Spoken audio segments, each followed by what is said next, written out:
Can anyone stop their mechanical mayhem?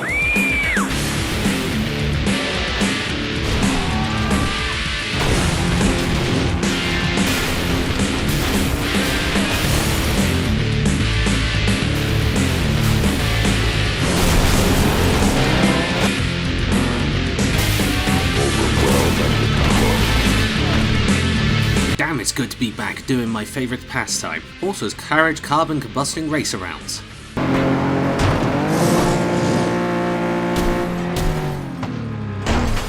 Yeah, motorsports, and Flatout as well. Haven't done this in nearly, 3 years?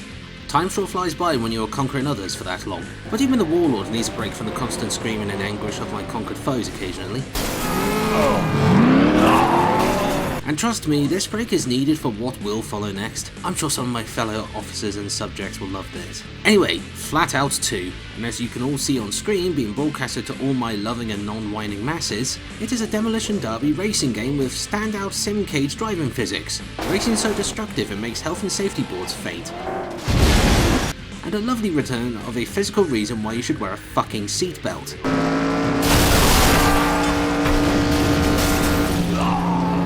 Produced by Bugbear Entertainment, and, like the last few games I've conquered lately, Flatout 2 was released during the glorious 6th generation of consoles, albeit at the very end of it on June 30th, 2006, for the holier-than-thou original Xbox, the monolithic brick known as the PlayStation 2, and Windows PCs, an end of a glorious age. Also of note, Flatout 2 was amongst one of many racing games released during the golden age of racing games in between 2003 and 2006, with many smash hits seemingly being released daily. Good times, man. And when the main reception of this game is overwhelmingly positive on both the interwebs and from those who survived this, some considering it Finland's gift to gaming, besides Max Payne 1, and I, the Warlord, the byword of being always right, agree. A cleaner look, more cars to tear asunder, tracks to vandalise, more events to die in, and simply a vast improvement overall. Truly what a sequel should be. Yeah, this game is considered one of the greatest arcade racing games made, and to nearly everyone, this is the best Flatout, if not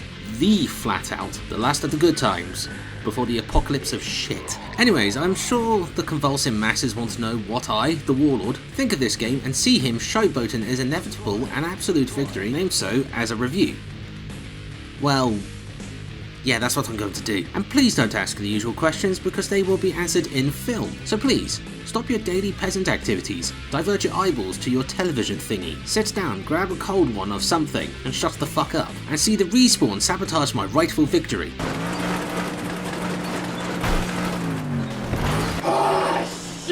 Remember, if you are low on money, crash into things. Vandalism pays in this game. So, please, and may you all gander at my marvellous revival of the Warlord's racing career as we look at Flatout 2.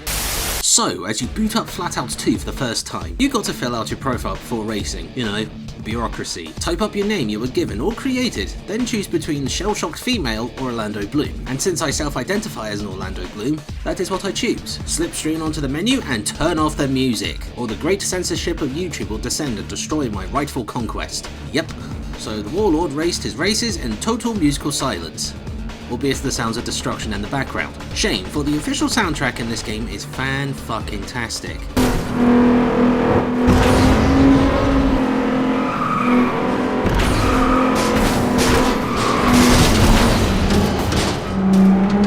Rob Zombie, Papa Roach, Supergrass, Yellow Card, Fallout Boy, Nickelback, Zebrahead. More recognisable names compared to the first game selection. Man, this game got the Warlord into Wolfmother and Audio Slave. Thanks game, good shit. Let's go race!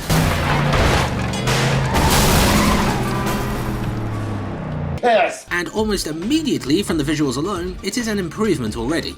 Gone is the beta looking visuals of the first game, and in its place is a cleaner appearance to the overall game with more varied cars, more cluttered maps, and overall a higher fidelity with the graphics. For 2006, inspired from every racing genre under the sun, mostly from Finland's folk racing, but as well as touring car, rally racing, stock car racing, and the oh so obvious demolition derby, each racetrack has their own character and styles that adds to the variety of high-octane racing. From technical courses requiring some precision if it was a normal racing game, the rest are just built to go fast. And on each track, like the past Flatout, is filled with detritus and destroyable scenery with their own biomes to crash into.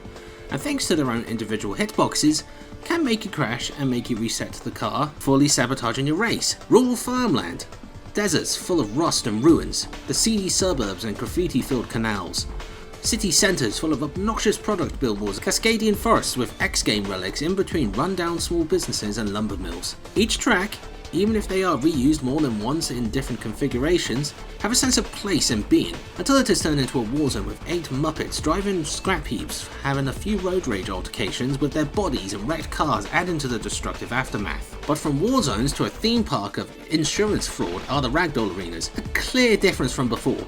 Gone is the makeshift arena, now replaced with a mixture of a theme park, a stunt show and props made on the cheap, including the piss-stained mattresses to soften your crash landings. But the main stars for the visuals are the cars. The cars look much better by comparison, be it the barely held together derby cars, old shabby race cars past their glory days, or the shiny brand spanking new street racing cars. All within non-career events are available to you to pulverize. Each car is an amalgamation of a variety of cars and trucks from the 60s until at least the late 90s. You can turn them into piles of scrap with some truly apocalyptic crashes without official manufacturers fainting at seeing their cars turn to mush. And to make the crashes look more effective and violent, if you hear as well as see, the bodies get deformed from scratches to barely resembling a car anymore. You'll lose wheels affecting steering and the engine sputters in pain.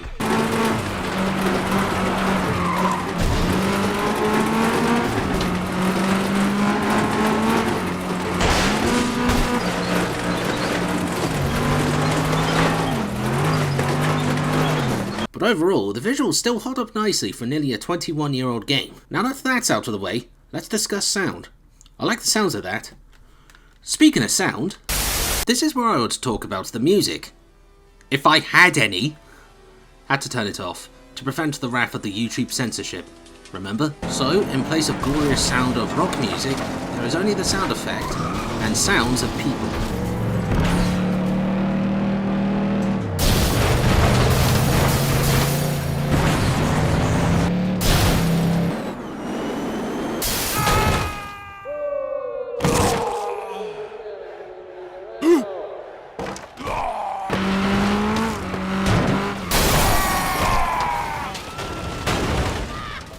Honestly, without the music, the racing comes off as rather sparse and empty, lacking the enthusiastic energy mid-2000s rock music gives to the carnage. But instead, the Warlord raced in musical silence.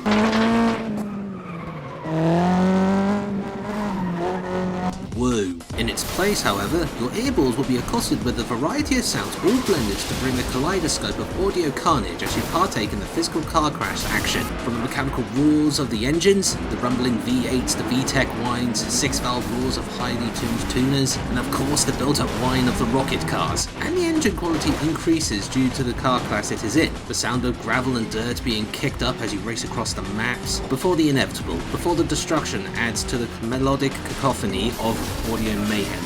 The crunch of wooden fences, metallic items dully clanging off the vehicles, explosions,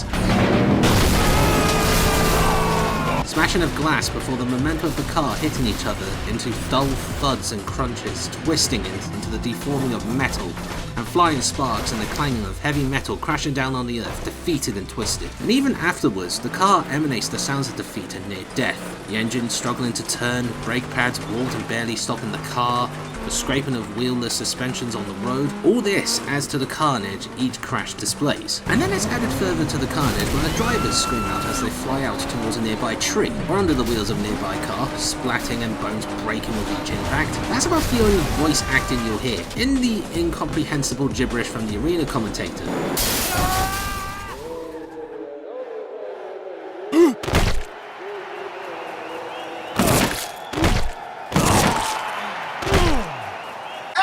Yeah, the soundscape, if very limited, is of a high quality and adds more to the destruction and mayhem of each race. Oh, and the music, brilliant. Adds more fun and energy to the events you'll participate in, if I had any turned on. Take it away, and it just gets really dull. Right, now that that's out of the way, let's talk gameplay.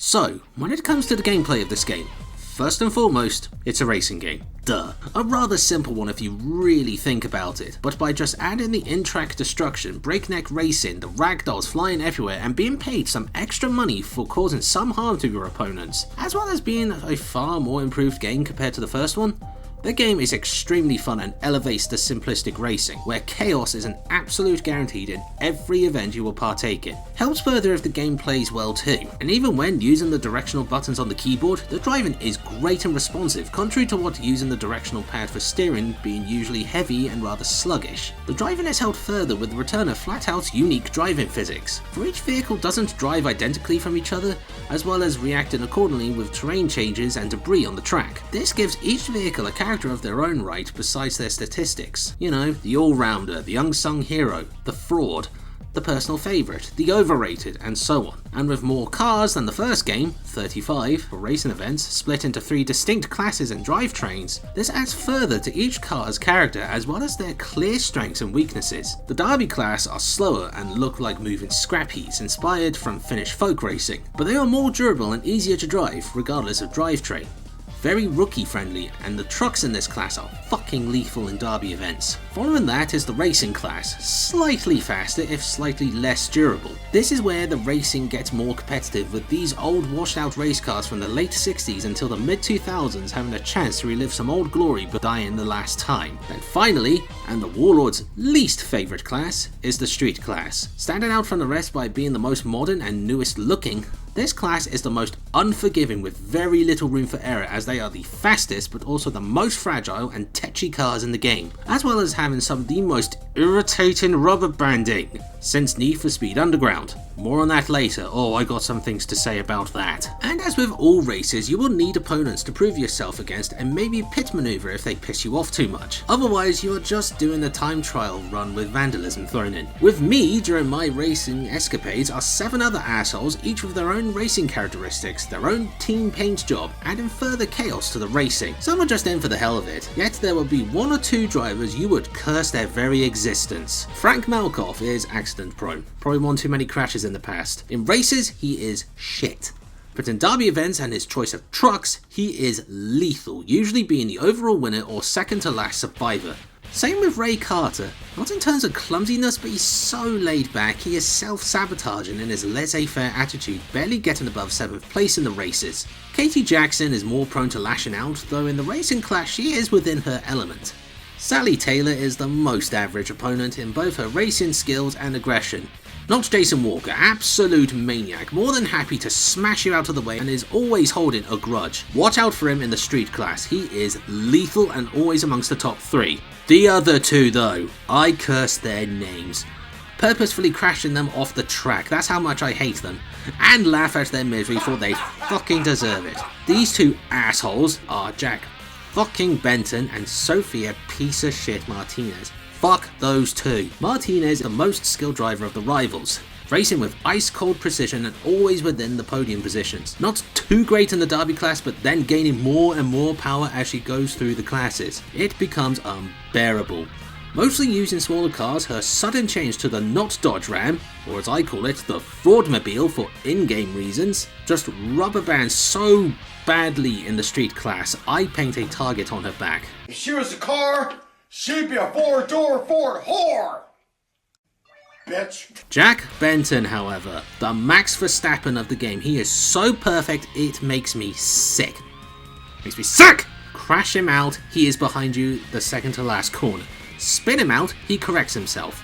Leave him be, he will always be within podium and near enough finishes first every time. Then see him in the street class and it's just arrogance. I haven't seen this much arrogance since the Romans and Rome Total War. Rubber banding to podium, smashing everyone out of the way to first place, and just slingshotting himself through everyone and everything regardless of his car. And he wins despite your mistakes, and he was just 7th a few corners ago. Fuck him. So when I see him, it has become a personal pledge to eliminate him and make things difficult to him.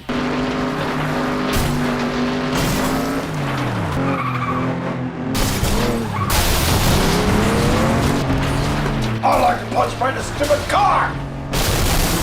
But Alongside the racing and the bullshit rubber banding that catches up to your rocket car, there is also the Ragdoll events and Demolition Derby. Flat out staples. Demolition Derby events are so much fun, as it states on the tin, you have to be the last man standing whilst taking out everyone else. Not having to take everyone out within a certain time limit like before, which is a vast improvement. There are only a few changes worthy of note, that being 3 other arenas of a supermarket parking bay, a construction site and an abandoned petrol station alongside the 3 other original arenas from the first game. They are fun to dish out punishment on Martinez, Benton and Malkoff for all the pain they have given you in the races. Bonus money being rewarded by how destructive your crashes are. This encourages a more aggressive style of gameplay compared to the first game, and it's easy to win within certain vehicles, enhancing your chances of success. Oh, and use the Derby class of trucks in these events. Doing this in street event vehicles, it won't last long. I've tried and failed. The only criticism of the derbies is towards the end when the last 2 survivors just circle each other, slowing down a once kinetic and bombastic event of destruction and twisted metal.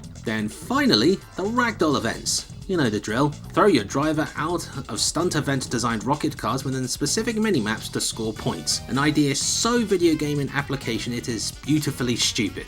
I love it. Like everything else in Flatout 2, it is a vast improvement over the first game's rendition, with tighter ragdoll controls and a more precise movement and more accuracy-based minigames rather than just plain simple luck.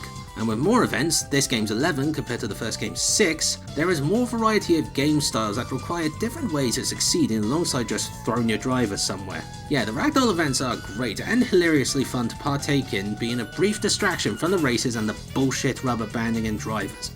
But in my honest opinion, the more basic events of throwing your driver out or through things are my personal favourites. Nothing too complex, and it's just funny seeing your driver fly, splat on the ground, and then ragdoll all over the place is just fun. The events that require some form of precision and tact can be a little clunky and flimsy, but overall, the events are just so much fun. And finally, your career mode. Pretty standard in structure even by 2006. Buy car, upgrade car, race car, win money, use money to upgrade car, and do side events that shows everything Flatout 2 has to offer for you until you are the grand champion. Pretty simple for a 12-hour campaign. And overall though, the gameplay of this game is fan-fucking-tastic, even 20 years later. Barring the absolute bullshit rubber banding that can make some events and certain opponents a chore to play and race against, as well as a rather repetitive career mode when played in long sessions. The game is just a nice, chaotic racing game befitting the golden age of racing games from the glorious past, and it is still worth playing to this day. So yeah, this is fun. Give it a go. Right, that's over and done with. Let's wrap up this broadcast. Victory is mine. The Warlord is the Flatout 2 Grand Champion. 20 years later. But I win her anyway, so fuck you. Let me have my victory. And I had a hell of a time doing so, except the bullshit rubber banding from 3 certain drivers that need to be sacrificed, ruining the street racing class. Seriously, fuck those 3. But everything else was fan-fucking-tastic. Albeit in bursts of action rather than for a few hour-long sessions. The racing being a chaotic affair, reducing the tracks into war zones, the demolition derbies that are satisfying to destroy the competition.